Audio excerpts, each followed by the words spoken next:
Espírito Santo. Palavra essa que muitas das vezes tem trazido confusão, tem trazido muitas das vezes interrogações, né? Mas hoje nós estaremos meditando um pouquinho na palavra do Senhor. A blasfêmia contra o Espírito Santo. Mateus capítulo 12, versículo 22 até o 32, que diz assim, acompanhando na sua Bíblia, aí aonde você está. Então trouxeram-lhe um possuído por um demônio, cego e mudo, e ele o curou, de tal modo que o cego e mudo falava e via. E toda a multidão espantada dizia: não é este o filho de Davi? Mas os fariseus, ouvindo isso, diziam: este indivíduo não expulsa demônios senão por Beelzebul, príncipe dos demônios. Jesus, porém, conhecendo-lhe os pensamentos, disse-lhe: todo o reino dividido contra si mesmo é desolado, e toda cidade ou casa dividida contra si mesmo não subsistirá. E se Satanás expulsa Satanás, está dividido contra si mesmo, como subsistirá o seu reino? Versículo 27. E se eu expulso os demônios por Beelzebul, por quem os expulsa então vossos filhos? Portanto, eles serão os vossos juízes. Mas se eu expulso os demônios pelo Espírito de Deus, então o reino de Deus é chegado a vós. Ou como pode alguém entrar na casa de um homem forte, furtar os seus bens, sem primeiro amarrá-lo, e então roubará a sua casa? Quem não está comigo é contra mim, e quem comigo não ajunta, espalha. Portanto eu vos digo, toda espécie de pecado e blasfêmia se perdoará aos homens, mas a blasfêmia contra o Espírito Santo não será perdoada aos homens. E quem falar uma palavra contra o Filho do Homem, isso lhe será perdoado. Mas se alguém falar contra o Espírito Santo, não lhe será perdoado, nem neste mundo, nem no mundo vindouro. Amém? Repetindo o tema de hoje, a blasfêmia contra o Espírito Santo. Queridos irmãos que nos ouvem pelas redes sociais, nós estaremos aqui entrando num dos pontos mais controversos e delicados, registrados nos evangelhos, que é a questão da blasfêmia contra o Espírito Santo. Não há consenso entre os estudiosos, pois na palavra de Deus nós temos a clareza, a resposta para as nossas interrogações. Pastor, o que é blasfêmia? Pastor, será que eu blasfemei fazendo isso? Será que eu estou blasfemando? Será que eu cheguei a blasfemar um dia? Irmãos, nós esclareceremos aqui através da palavra do Senhor o que é blasfêmia e o que não é blasfêmia. Então, o que não é blasfêmia contra o Espírito Santo? O que não é blasfêmia, pastor? Contra o Espírito Santo. Quando eu olho o escritor e o pastor Billy Graham, em seu livro O Espírito Santo, ali ele diz que a blasfêmia contra o Espírito Santo não é a incredulidade ou a incredulidade final. Entendeu? Ali diz que a blasfêmia contra o Espírito Santo é a rejeição total e irrevogável de Jesus Cristo.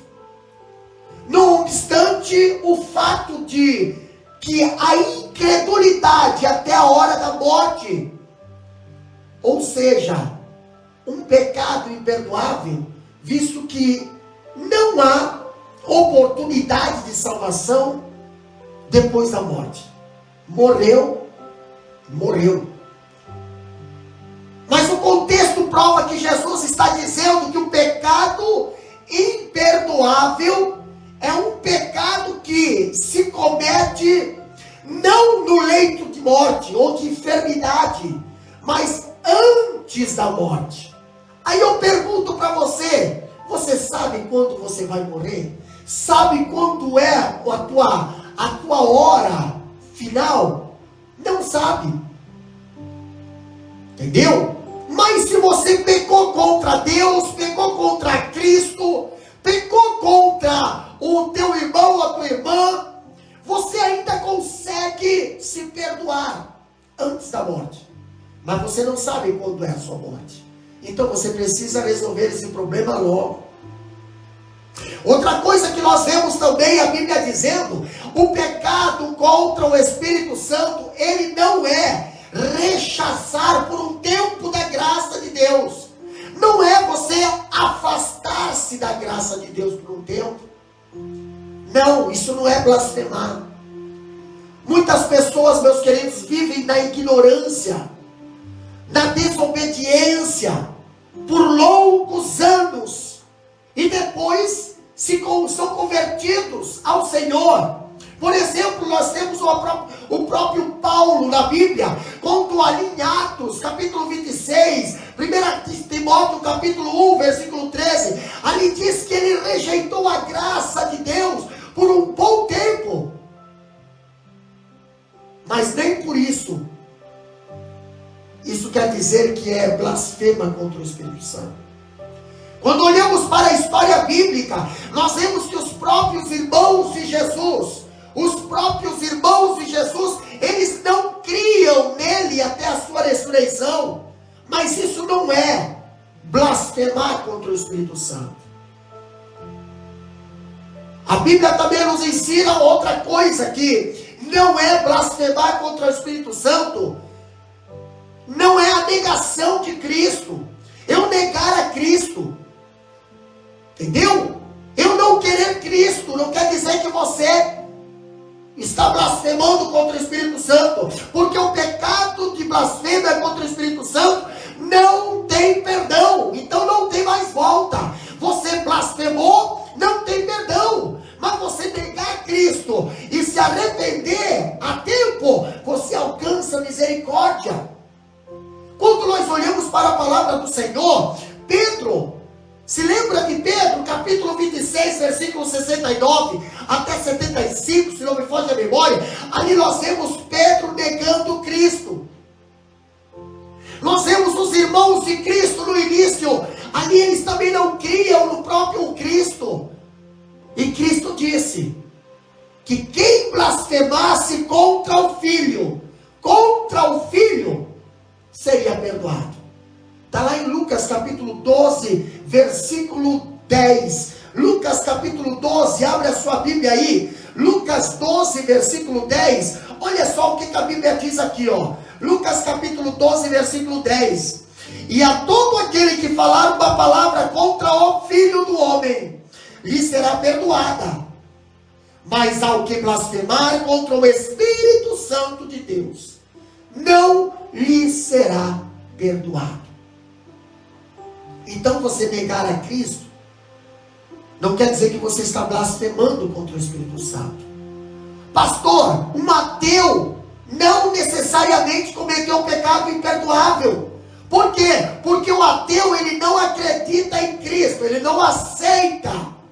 Mas não quer dizer que ele está rejeitando ou pecando contra o Espírito Santo. Ele ainda tem o direito de alcançar a salvação. O que não é blasfêmia contra o Espírito Santo, pastor? Bom, nós vemos que não é a negação da divindade do Espírito Santo. Não é a negação de Cristo e também não é a negação da divindade do Espírito Santo. Porque se isso fosse, nenhum ateu poderia ser convertido. Nenhum ateu poderia ser alcançado pela misericórdia e pelo perdão quando for se arrepender. Se fosse essa a interpretação, nenhum membro da seita, os testemunhas de Jeová, poderiam ser salvos. Por quê? Porque hoje eles não acreditam na Trindade, eles não reconhecem o Espírito Santo e também a divindade do Filho, mas nem por isso eles estão blasfemando contra o Espírito Santo. Eles ainda, se arrependerem dos seus pecados, eles poderão alcançar o perdão. Não é a mesma coisa que os pecados contra o Espírito Santo. Pastor, mas existe pecado contra o Espírito Santo? Existe. Mas o pecado contra o Espírito Santo não é blasfêmia também. A palavra de Deus, ela menciona alguns pecados contra o Espírito Santo, que não são blasfêmia contra o Espírito Santo. Primeiro, pastor, o que não é blasfêmia contra o Espírito Santo e é pecado contra o Espírito Santo? Primeiro, não é entristecer o Espírito Santo. Efésios capítulo 30, ali fala: não entristeçais o Espírito Santo de Deus. Um crente, meus queridos irmãos, ele pode entristecer o Espírito Santo, sim. Ele pode entristecer, porém jamais pode cometer o pecado imperdoável. Quando nós olhamos para a pessoa de Davi, na Bíblia, nós vemos que ele entristeceu o Espírito Santo, mas ele se arrependeu e alcançou misericórdia. Entristecer o Espírito Santo de Deus não é blasfemar contra o Espírito Santo de Deus. Pastor, outro pecado contra o Espírito Santo também não é apagar o Espírito. Em 1 Tessalonicenses 5:19, ali nós vemos a Bíblia dizendo: um crente pode apagar o Espírito Santo? Pode, pastor. Deixando de obedecer-lhe? Pode, pastor. Deixando de honrá-lo? Pode, pastor. Mas jamais pode blasfemar contra o Espírito Santo de Deus. O que é pecado contra o Espírito Santo e não é blasfêmia, não é resistir ao Espírito Santo. O que é resistir ao Espírito Santo? Atos capítulo 7, versículo 51, nós temos a Bíblia nos ensinando que muitas pessoas que durante um tempo resistem ao Espírito Santo, depois se humilham diante dele, como algum dos sacerdotes que rejeitaram a mensagem de Estevão, mas posteriormente foram convertidos a Cristo. Sim, eles resistiram à palavra, mas depois eles aceitaram a palavra, e nem por isso foram rejeitados por ter blasfemado. Isso não é blasfemar. Resistir o Espírito Santo é pecado contra o Espírito Santo, mas não é blasfêmia contra o Espírito Santo. Pastor, não é mentir ao Espírito Santo. Mentir ao Espírito Santo de Deus é pecado, porém não é uma blasfêmia. Quando nós olhamos para Atos capítulo 5, versículo 3, ali nós vemos a história ali de Ananias e Safira. Ananias mentiu ao Espírito Santo por meio da dissimulação, e muitas pessoas ainda hoje, muitas pessoas ainda hoje mentem, ainda hoje tentam impressionar os outros para ganhar aplausos, por isso mentem ao Espírito Santo, mente ao pastor da igreja, mente à igreja, mente, porém, aparentando ser quem não são. Mas até isso não é blasfêmia contra o Espírito Santo. É pecado contra o Espírito Santo, mas não é blasfêmia contra o Espírito Santo. Outra coisa, pastor, que nós vemos que é pecado contra o Espírito Santo e não é blasfêmia, olha só, não é a queda dos salvos. Pastor, uma pessoa, um salvo, ele não pode blasfemar contra o Espírito Santo. Pois quem pratica é réu de pecado eterno. A Bíblia fala em Marcos capítulo 3, versículo 29. Pastor, o que diz em Marcos capítulo 3 e 29? Eu já vou ler para você aí. Acompanhe a sua Bíblia aí na sua casa. Porque nós precisamos estudar Bíblia para conhecer a verdade nos liberta. Marcos capítulo 3, versículo 29, a Bíblia diz bem assim, mas aquele que blasfemar contra o Espírito Santo nunca terá perdão, mas está em perigo de condenação eterna. Agora eu vejo que os salvos não podem blasfemar contra o Espírito Santo. Por quê? Se blasfemar, já não é mais salvo. Quem pratica essa atitude é réu de pecado eterno, segundo Marcos capítulo 3, versículo 29. Enquanto o ensino claro da Escritura é que uma vez salvo para sempre. Pois é, mas é impossível uma pessoa salvar, ou uma pessoa salva, cair permanentemente e perecer. É impossível.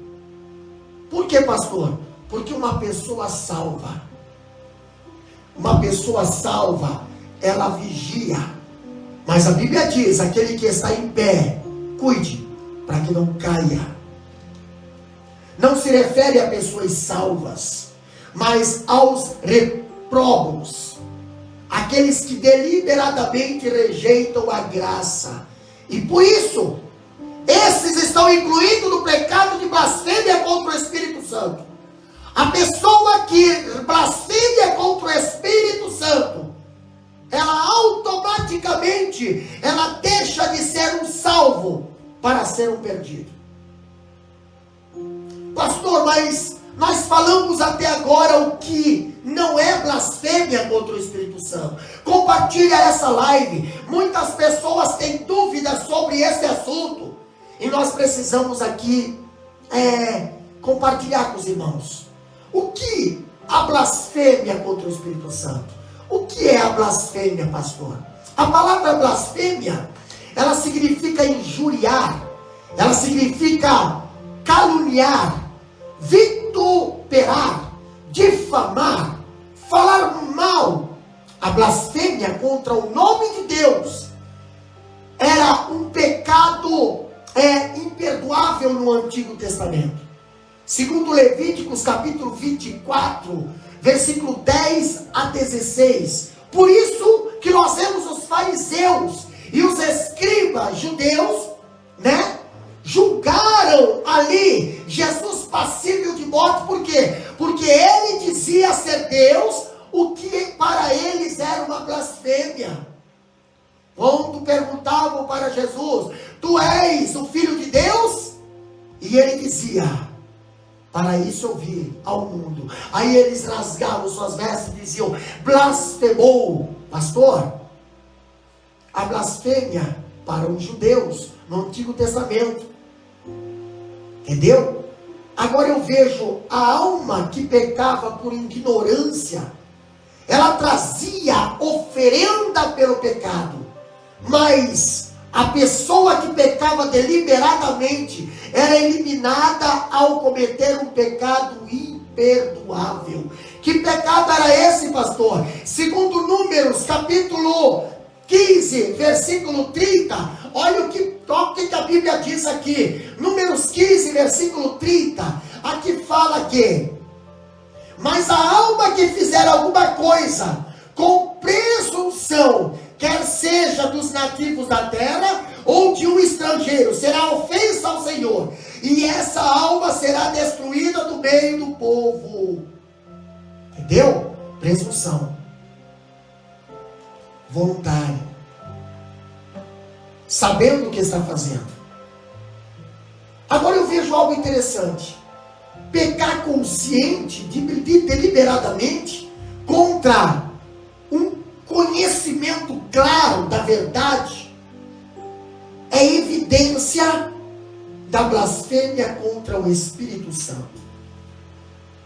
E por natureza, esse pecado faz que o perdão seja imperdoável. Por quê? Porque é consciente e deliberadamente. Por quê, pastor? Porque a única luz possível e deliberadamente ali que nós temos, que é a luz do Espírito Santo, ela é apagada quando você blasfêmia contra o Espírito Santo. A blasfêmia, meus queridos irmãos, contra o Espírito Santo, olha só que coisa séria, é a atitude consciente e deliberada de negar a obra de Deus em Cristo pelo poder do Espírito e atribuir o que Cristo faz ao poder de Satanás. A blasfêmia contra o Espírito Santo, ela consiste no fato de afirmar que o poder que age em Cristo não é o Espírito Santo, mas é Satanás. Isso é blasfêmia. É afirmar que Cristo está não apenas possesso, mas possesso do maioral dos demônios. Foi o que eles disseram aqui no capítulo 12, versículo 22. Então é dizer que Cristo é aliado de Satanás, em vez de estar enganjado contra ele. O pecado imperdoável, meus queridos, é uma espécie de apostasia total. Apostatar. Abre mão. E aquele que cometeu esse pecado, presta bem atenção agora, aquele que comete esse pecado, nunca terá perdão. Toda a igreja pode orar por ele, mas ele nunca será salvo. Por quê, pastor? Porque ele blasfemou contra o Espírito Santo de Deus. E quando nós olhamos de fato, a igreja nem deveria orar por ele, pois cometeu pecado de morte, pecado para a morte.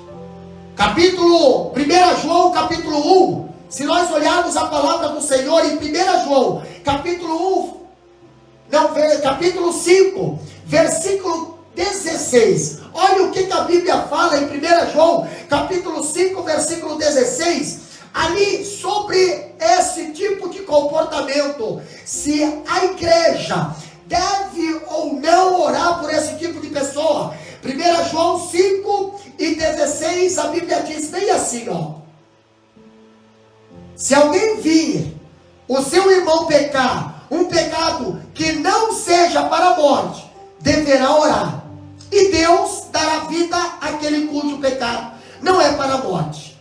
Há um pecado que leva à morte. Eu não digo que se deva orar por este. Qual é o pecado que leva à morte, pastor? Qual é o pecado que te tira o direito da salvação? Qual é o pecado que não te dá mais o direito nem de se arrepender? O pecado de blasfêmia contra o Espírito Santo. Não terá perdão, nem nesse mundo e nem no mundo vindouro. Não terá perdão. Marcos capítulo 12, versículo 32. Não terá perdão, não tem perdão. E não adianta orar por esse tipo de pessoa. Blasfemou contra o Espírito Santo de Deus, assinou a própria sentença de morte. Tendo em vista algumas considerações preliminares, nós vamos agora aqui nos deter à exposição dos textos bíblicos e apreço. Ou seja, Mateus capítulo 12, versículo 22 até o 33. Nós destacamos aqui alguns pontos importantes. Primeiro ponto: a libertação do endemoniado. Capítulo 12, versículo 22, ali a Bíblia diz: então trouxeram-lhe um possuído por um demônio, cego e mudo. E ele curou de tal modo que o cego e mudo falava e via. Jesus ali curou o endemoniado, cego e mudo.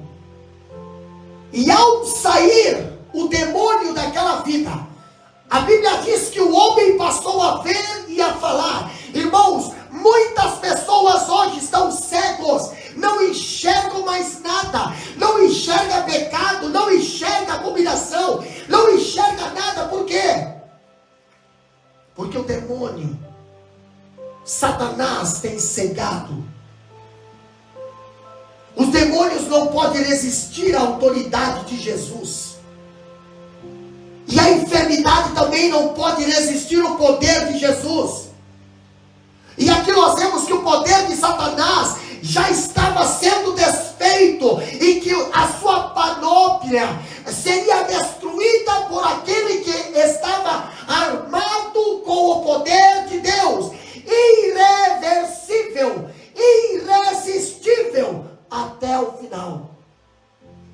Mas o fúnebre dobrar dos sinos pelo príncipe do mal passou a ser ouvido quando o reino de Deus, aqui no ministério de Jesus, o Messias foi se tornando realidade entre os homens.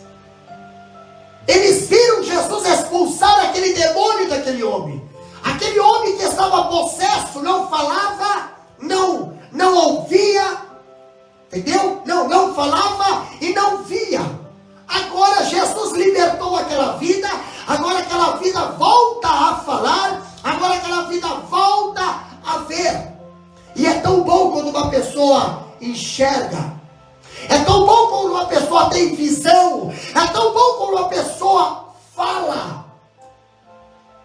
Eles viram a mudança na vida daquela pessoa, porém não viram o poder de Deus através de Jesus. E aqui nós vemos, além de uma libertação, nós vemos a admiração da multidão.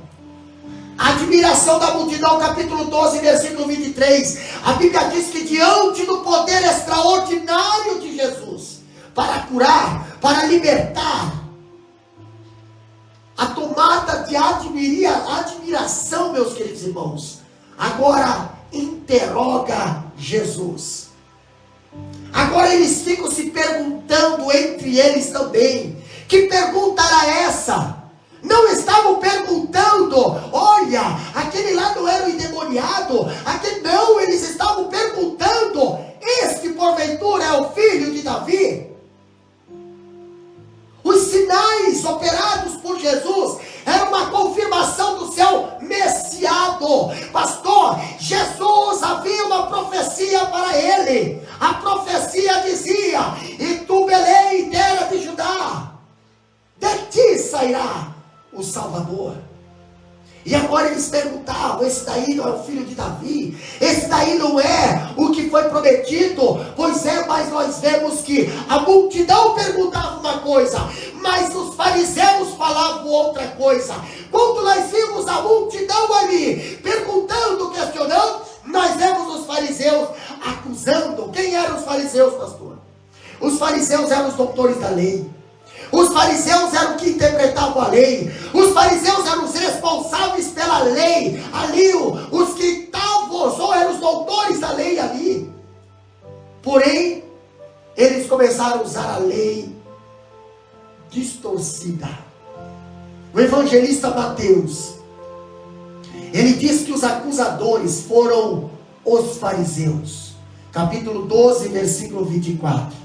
Mas os fariseus, ouvindo isso, dizem: este indivíduo não expulsa os demônios, senão por Beelzebul, príncipe dos demônios.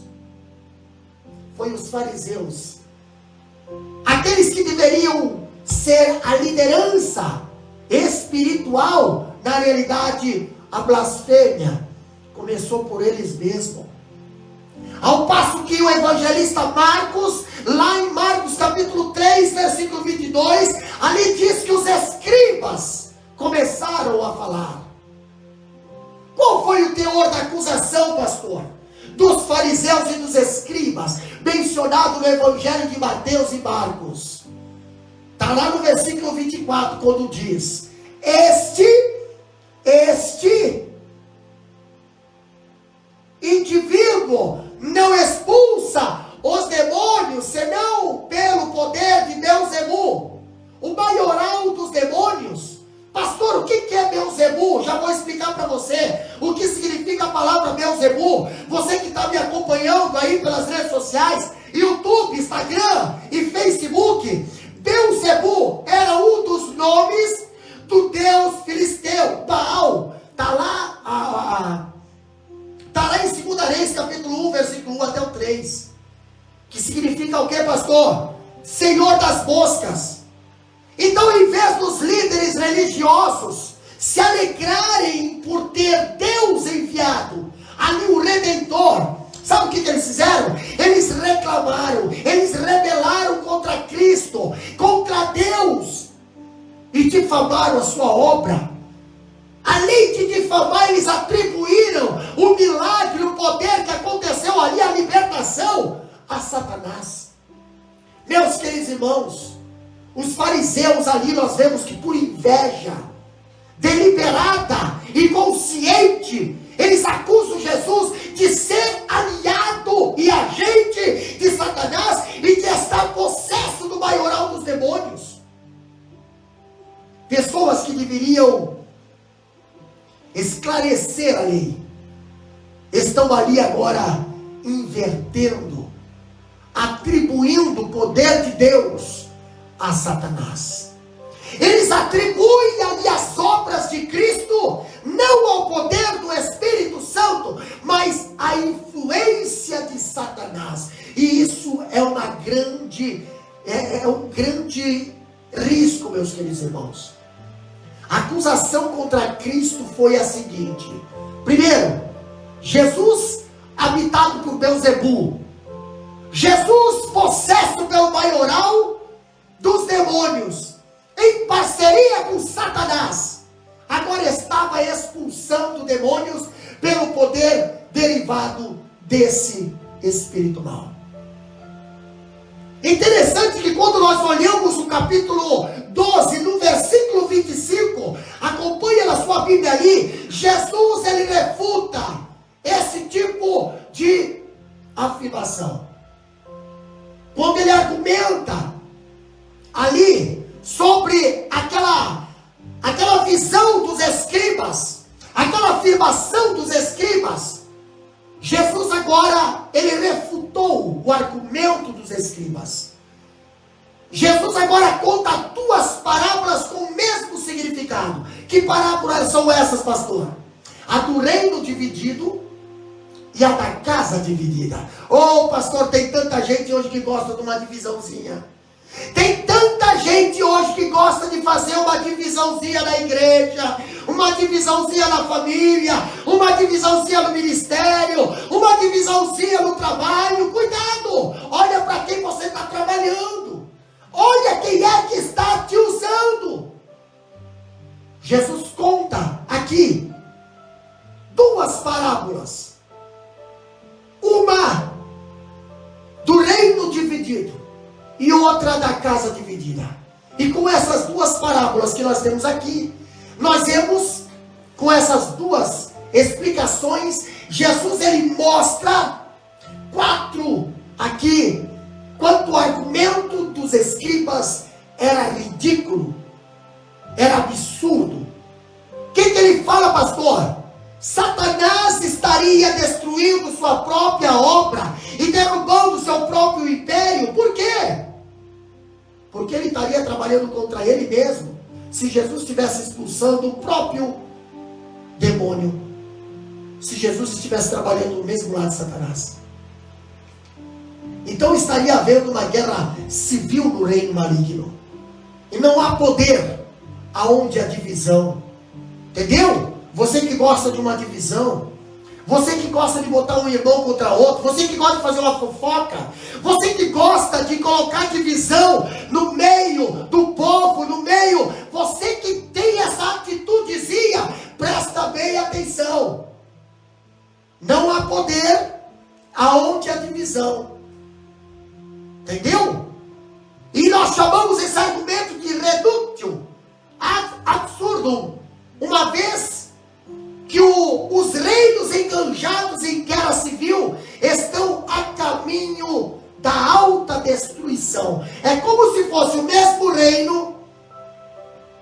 guerrear contra si mesmo. Portanto, nós vemos que se uma parte do reino de Satanás estiver expulsando a outra, em breve nada vai sobrar. Então, tratando ainda desse assunto, no texto paralelo de Marcos, nós vemos aqui outra explicação.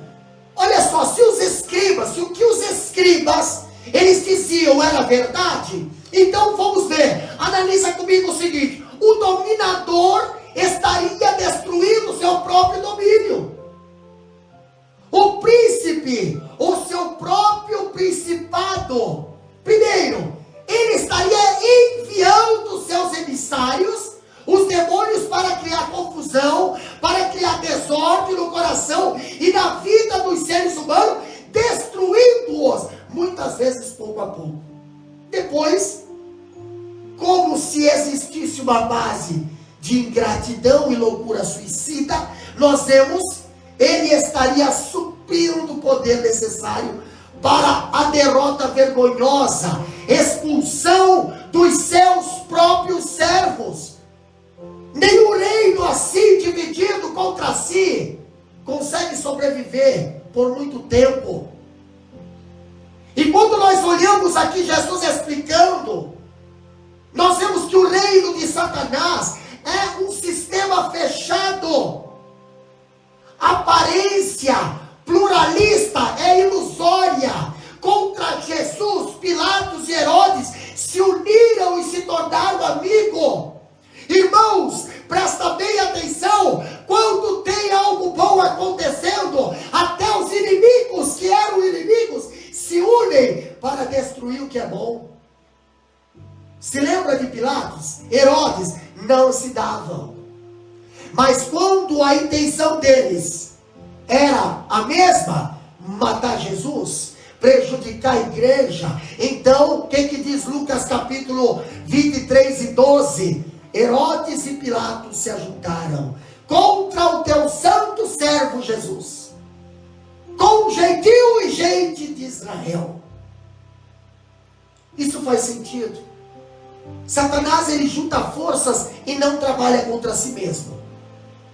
As forças do mal, meus queridos irmãos, insurgerem-se contra as do bem, e não umas contra as outras. Tu pode ver pessoas não se dando dentro da igreja, muitas das vezes, não se dando para fazer as coisas para Deus, mas quando é para fazer as coisas contra Deus, ou contra quem faz, eles se juntam. Pilatos e Herodes fizeram a mesma coisa.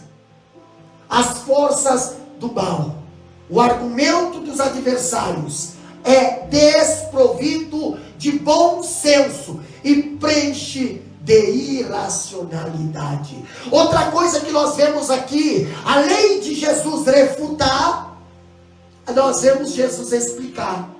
Jesus não refuta e deixa sem explicação. Jesus agora no versículo 29 e 30, acompanhando na sua Bíblia, ali do capítulo 12 de Mateus, ali nós vemos, ou como pode alguém entrar na casa de um homem forte e furtar os seus bens, sem primeiro amarrá-lo, e então roubará a sua casa. Olha só que interessante, Jesus explica a sua vitória sobre o demônio, a explicação desse milagre.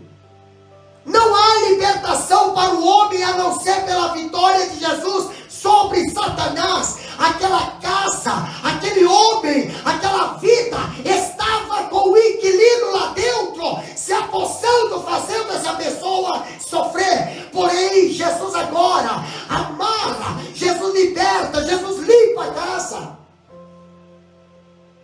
E aquele homem é liberto. Longe de Jesus ser um parceiro de Satanás, ele está enganjado em derrotar Satanás. E durante o seu ministério terreno, nós olhamos, pastor, os enfermos estavam sendo curados, derrota para Satanás. Os mortos ressuscitados, derrota para Satanás. Os leprosos purificados, demônios expulsos, derrota para Satanás, os pecados perdoados, pastor, era uma derrota cada dia mais para Satanás, e a verdade difundida, e as mentiras estavam sendo refutadas, e Jesus ali, ele explica para aquela multidão, que em vez de ser aliado de Satanás, e estar agindo na força dele, está saqueando a casa e arrancando dele o seu reino, aqueles que estavam cativos, aqueles que estavam ali presos pelas garras dele. Não, pastor, Jesus não estava trabalhando aliado com Satanás, não, como os fariseus e os escribas diziam, ele estava saqueando o inferno, estava esvaziando aquela vida de demônios, estava limpando. E aqui Jesus ensina que algumas preciosas lições nós primeiros precisamos ver. Satanás, ele é valente, meus queridos irmãos. Não vai pensar que Satanás, ele é qualquer um, não. Satanás é valente. E Jesus ali não nega o poder de Satanás, nem subestima ali a sua ação maligna. Antes afirma que ele é um valente. Ele é um valente. Versículo 29 diz: ou como pode alguém entrar na casa de um homem forte e furtar os seus bens, sem primeiro amarrá-lo? Aqui esse homem forte é o próprio Satanás, que está dominando aquela vida.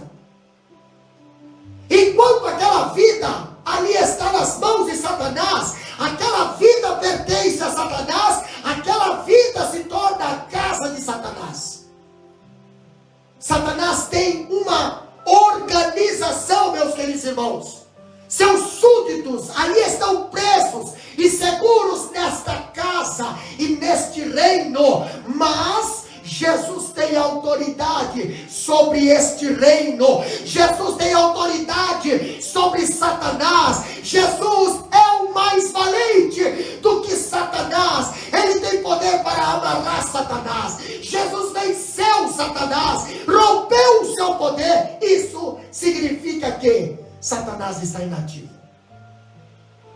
mas sob autoridade. Por mais ativo e forte que seja esse Beelzebul, ele não tem poder para impedir os acontecimentos, pois está amarrado. O seu poder está sendo seriamente diminuído pela vinda e a obra de Cristo aqui nesta terra. Meus queridos irmãos, Jesus venceu Satanás. Jesus venceu Satanás aonde? No deserto. Triunfou sobre todas as suas investidas. Esmagou a sua cabeça na cruz. Triunfou sobre suas hostes. Agora, pastor, Satanás é o inimigo limitado e está debaixo da autoridade absoluta de Jesus. Nem cabeça ele não tem mais, porque a cabeça já foi esmagada. A chave da casa dele também não tem mais, porque já foi tirada. A autoridade sobre a morte também não tem mais, porque ele foi tirado.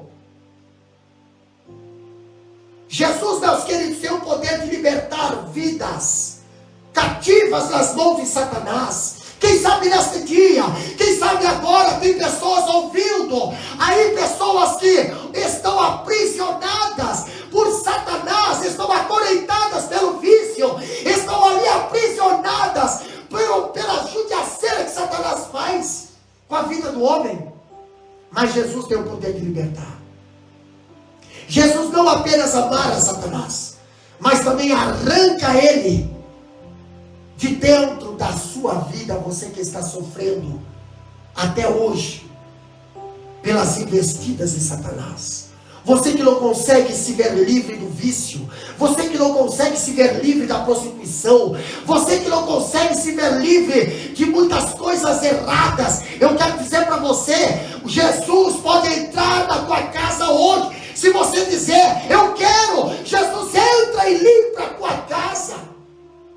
O poder que está em Jesus não é o poder de Beelzebul, não, meus queridos irmãos, mas é o poder do Espírito Santo, aleluia, o poder que liberta, o poder que purifica, o poder que levanta o homem, que na outrora Satanás jogou no chão. Meus queridos, Satanás está sendo e continuará a ser progressivamente destituído dos seus bens. Cada alma que é liberta pelo sangue de Jesus, que é perdoada, é uma caça que Satanás perde. Satanás está perdendo os bens, ou seja, a alma e o corpo dos seres humanos. E isso não somente por meio de curas, não somente por meio de expulsões demoníacas, mas principalmente por meio de um majestoso programa missionário. Programa este que tem a finalidade de levar aos corações não o nome de artistas, não o nome de cantor, não o nome de pregador, não o nome de igreja, não o nome de pessoas, mas o nome sobre todo aquele nome, o nome que tem poder de salvar e libertar e colocar Satanás em seu devido lugar e a tua vida lá nas mansões celestiais em salvação com Cristo.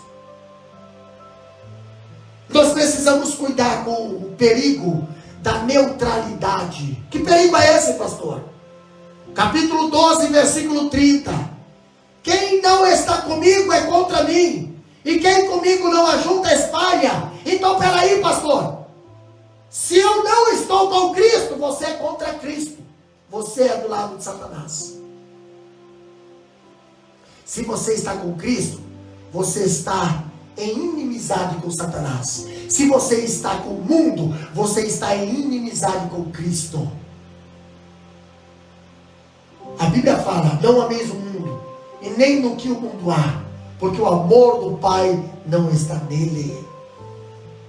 Muitas pessoas hoje têm deixado de amar as coisas de Deus para amar as coisas desse mundo. Muitas pessoas hoje têm deixado as coisas deste mundo tornarem prioridade na sua vida. Não seja uma pessoa neutra, porque não existe neutralidade. Ou você é de Cristo 100%, ou você é de Satanás 100%. Não existe meio termo. E nessa tensão entre o reino de Deus e a casa de Satanás, não há campo neutro, meus queridos irmãos. Não há um reino intermediário entre o reino de Satanás e o reino de Deus. Não há. Ninguém pode ficar em cima do muro. Não. A neutralidade representa uma oposição a Cristo. Há duas forças espirituais. Duas forças espirituais agindo no mundo. Somente duas. E devemos escolher uma delas. Primeiro, Satanás espalha e destrói. Nós devemos escolher uma delas. Satanás espalha e destrói. Jesus Cristo ajunta e constrói. Devemos fazer uma escolha e optarmos por não escolher o lado errado. O lado que divide, o lado que espalha, o lado que destrói não é o lado de Cristo. O lado de Cristo constrói, o lado de Cristo, ele olha só que ele ajunta. Tem pessoas hoje com dom de espalhar. E nós devemos fazer uma escolha, e se optarmos por não escolher o lado certo, se nós não escolhermos nenhum dos lados, nós já teremos decidido ficar contra o Senhor. Por quê, pastor? Porque a não escolha já é uma escolha. O homem está no reino de Deus ou na potestade das trevas. Colossenses 1:13 nos dá essa referência. É liberto por Cristo ou está na casa do valente? Com respeito às coisas espirituais, não há neutralidade, não há indecisão. Não, meu querido irmão. Se você vê as coisas erradas e você não fala nada e você fica ali, você está do lado errado. A Bíblia diz: não se conformeis com esse mundo e nem o que no mundo há. O homem, meus queridos, ele é escravo da sua liberdade. Ele não pode deixar de decidir. Até a indecisão é uma decisão. A decisão de não decidir. Quando você não decide, você já tomou uma decisão. Quem não se decide para Cristo, decide-se contra Cristo. Quantas vezes o apelo é feito? Quantos querem aceitar a Jesus, entregar a sua vida para Ele? Você, não, para não dizer não, você diz: hoje não, vou deixar para a próxima. Irmão, você que sempre tem essa desculpa, a não decisão, você já tomou uma decisão, só que para o lado errado. O próprio Jesus diz: quem comigo não ajunta, espalha. Olha só que interessante, a exortação de Jesus. Depois da explicação, agora Jesus exorta. Capítulo 12, versículo 31 a 32, diz bem assim, ó: portanto eu vos digo, toda espécie de pecado e blasfêmia se perdoará aos homens, mas a blasfêmia contra o Espírito Santo não será perdoada aos homens. E ainda diz, versículo 32, e quem falar uma palavra contra o Filho do Homem, isso lhe será perdoada. Mas se alguém falar contra o Espírito Santo, não lhe será perdoada, nem neste mundo, nem no mundo vindouro. Você está ouvindo isso? Esses versículos aqui, se nós olharmos em Marcos capítulo 3, versículo 29 e 30, ali diz bem assim, ó, quase igual, mas um pouquinho, palavras diferentes. Mas aquele que blasfemar contra o Espírito Santo não tem perdão para sempre. Por que, pastor? O versículo já responde: visto que é réu de pecado eterno. Isso porque dizia: está possesso de um espírito imundo. Interessante. Olha só que interessante, meus queridos. A imensa misericórdia de Deus. Ele perdoa todos os pecados. Todos. O sangue de Jesus nos purifica de todo pecado. Se confessarmos nossos pecados, a Bíblia diz em 1 João capítulo 1 e 9, se confessarmos os nossos pecados, Ele é fiel e justo para nos perdoar os pecados.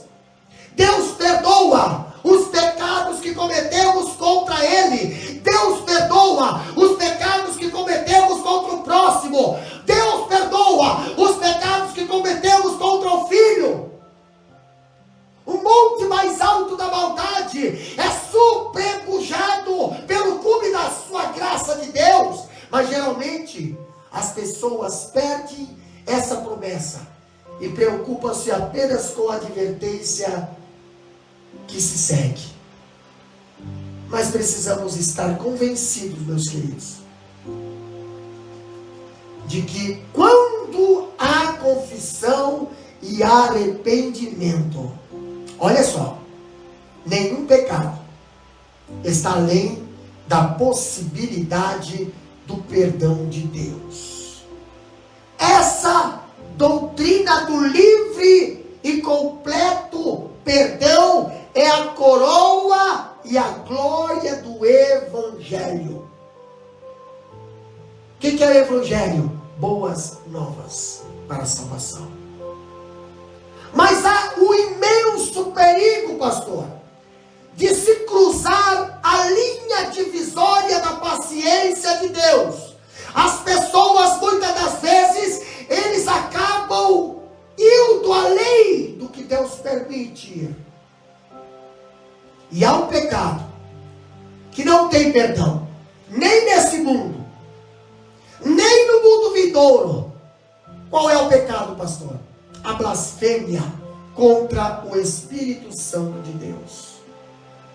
Por esse pecado, a Bíblia diz uma alma pode perecer eternamente no inferno.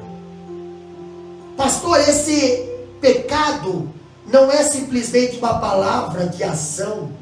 Esse pecado não é qualquer coisa, não, é uma atitude. Pastor, não é apenas rejeitar a Cristo, não, mas é rejeitar o poder que está atrás dele, o poder do Espírito Santo. Os pecados mais horrendos podem ser perdoados. Se nós olharmos para a Bíblia, pessoas tipo Manassés, quem era este? Era um feiticeiro, um assassino, mas ele se arrependeu. Nabucodonosor era um déspota sanguinário, mas a Bíblia diz que ele se arrependeu. Se nós formos olhar para Davi, Davi adulterou, mandou matar o seu soldado leal, ali fez um monte de coisa, escondeu o seu pecado, mas ele se arrependeu e foi perdoado. Se nós olharmos para a Bíblia, Saulo ele perseguia a igreja de Deus. Saulo ele andava com cartas para matar, e matava mesmo. Mas depois de convertido, ele se arrependeu. Ele foi convertido. Quando nós olhamos para Maria Madalena, a Maria Madalena era possessa, mas Jesus transformou ela.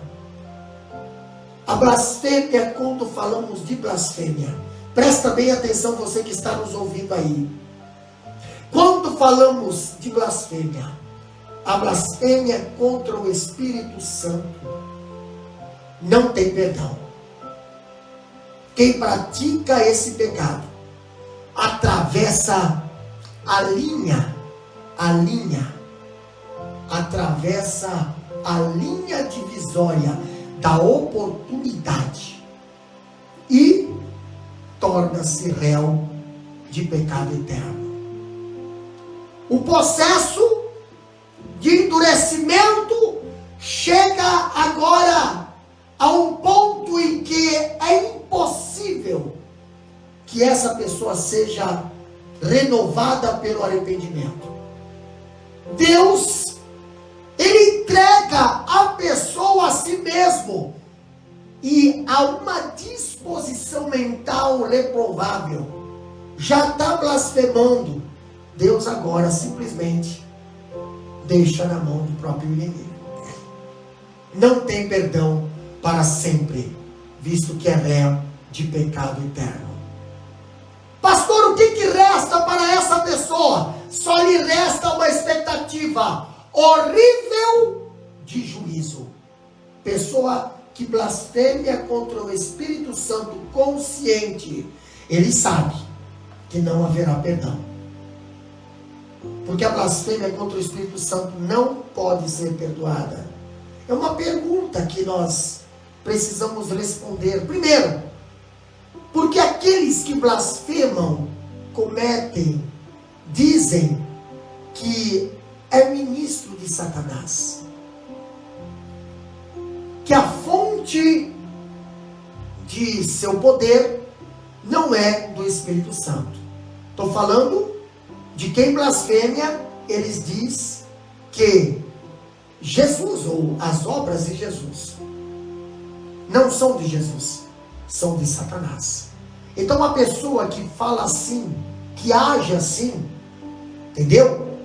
Que coloca a fonte que é do Espírito Santo, atribui ao Beelzebul, é imperdoável essa pessoa, porque rejeita o Espírito Santo e rejeita o próprio Cristo, dizendo que o Salvador é ministro de Satanás. Olha só, meus queridos, é imperdoável. A Bíblia diz que é imperdoável porque é um pecado consciente, intencional, deliberado, de atribuir a obra de Cristo pelo poder do Espírito Santo a Satanás.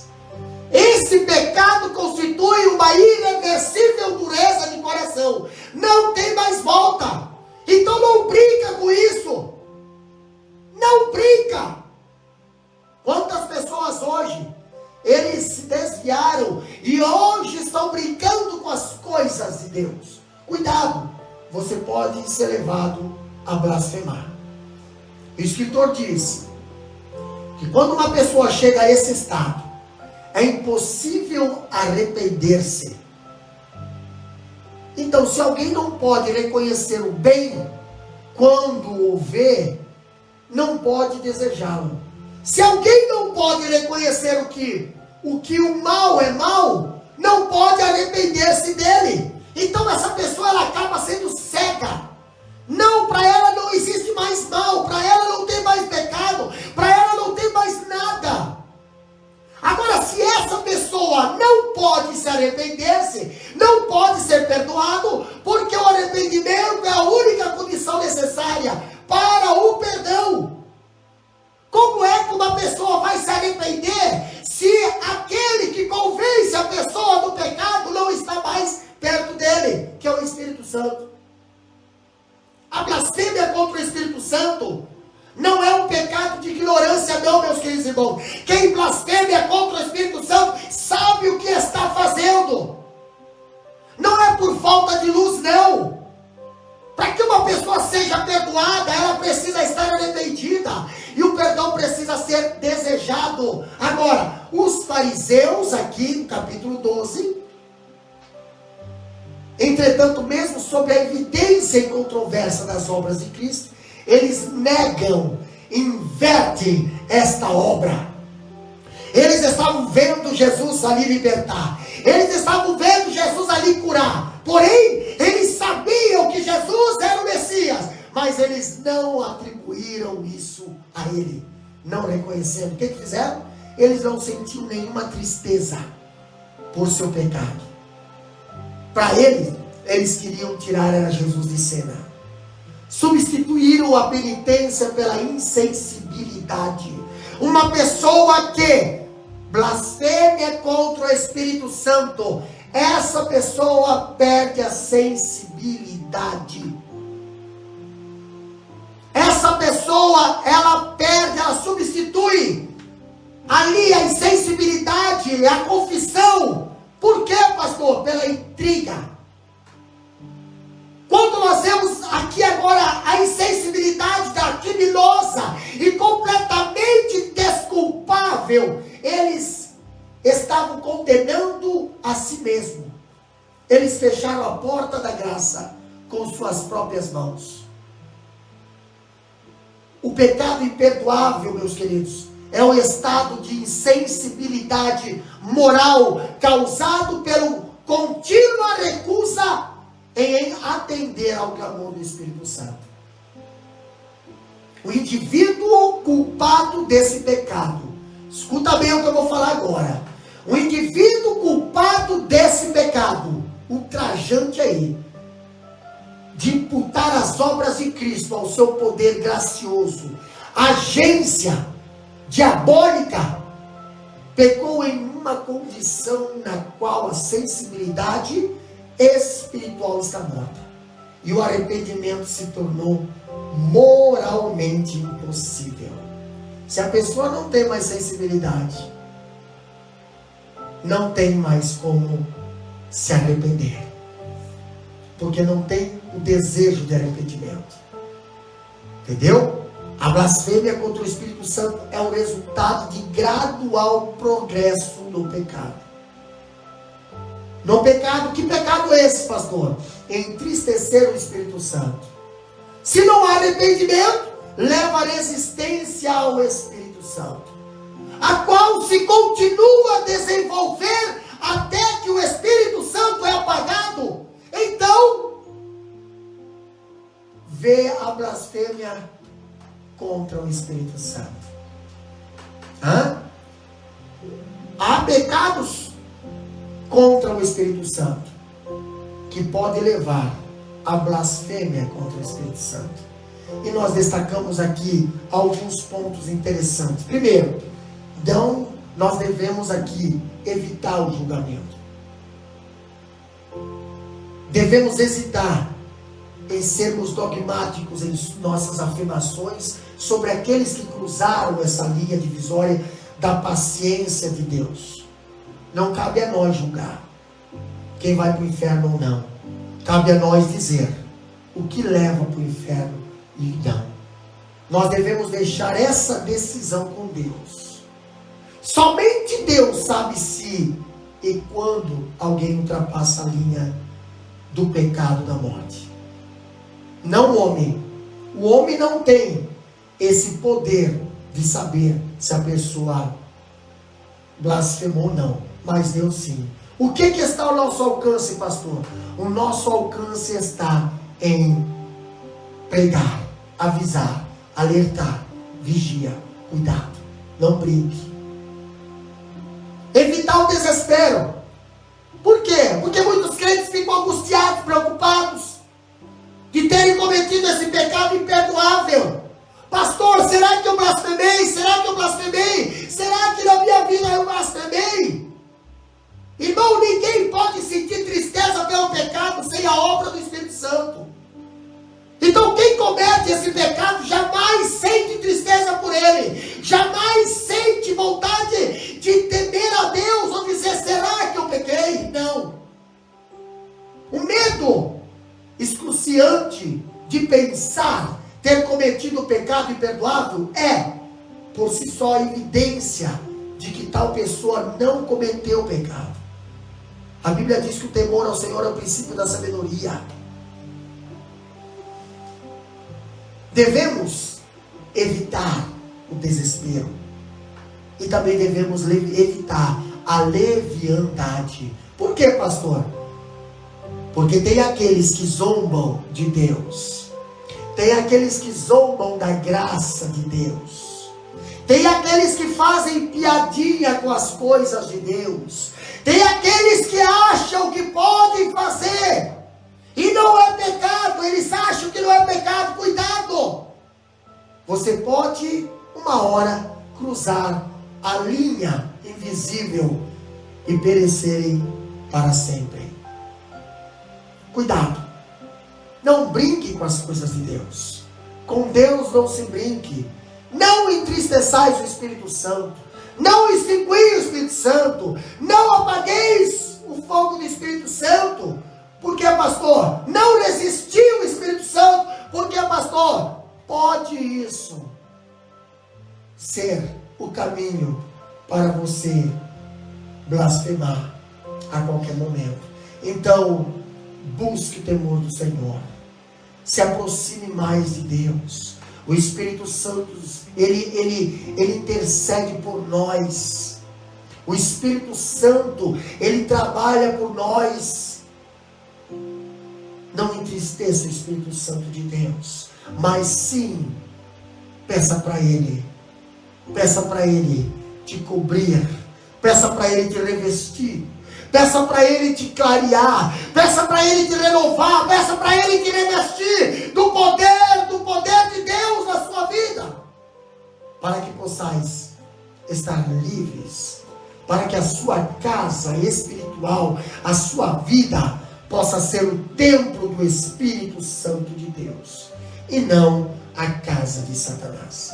Nós queremos orar pela sua vida neste momento.